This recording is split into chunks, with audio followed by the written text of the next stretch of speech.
Damit Ihr geölter Holzboden lange schön bleibt, ist es wichtig, ihn regelmäßig zu pflegen. Die Reinigung Ihres Fußbodens ist mit den richtigen Produkten einfach und schnell. Um den Boden bestmöglich zu reinigen, empfehlen wir Ihnen den Twist-Mop vom Weleda.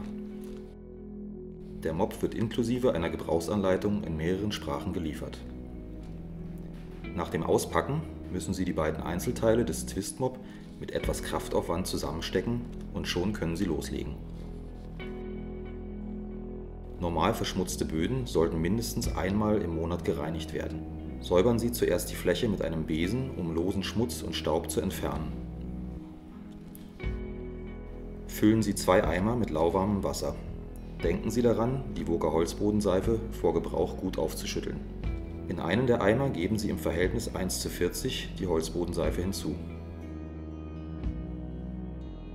Tauchen Sie den Twist-Mop in den Eimer mit der Seifenlösung ein, sodass der Mop genügend Seifenlösung aufnehmen kann. Anschließend den Mop aus dem Wasser nehmen, den Schiebegriff hochziehen und drehen, um die Fransen auszubringen.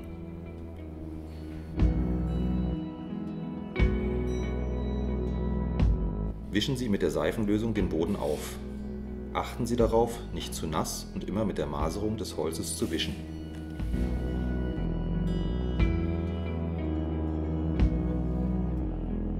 Spülen Sie den Mop in dem Eimer mit dem frischen Wasser aus und tunken ihn erneut in den Eimer mit der Seifenlösung.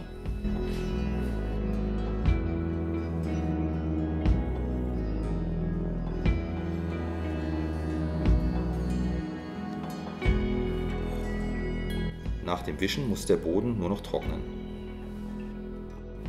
Wenn Sie den Boden fertig geputzt und den Mop ausgewaschen haben, können Sie den Twist-Mop einfach in die mitgelieferte Wandhalterung hängen, bis Sie ihn das nächste Mal brauchen.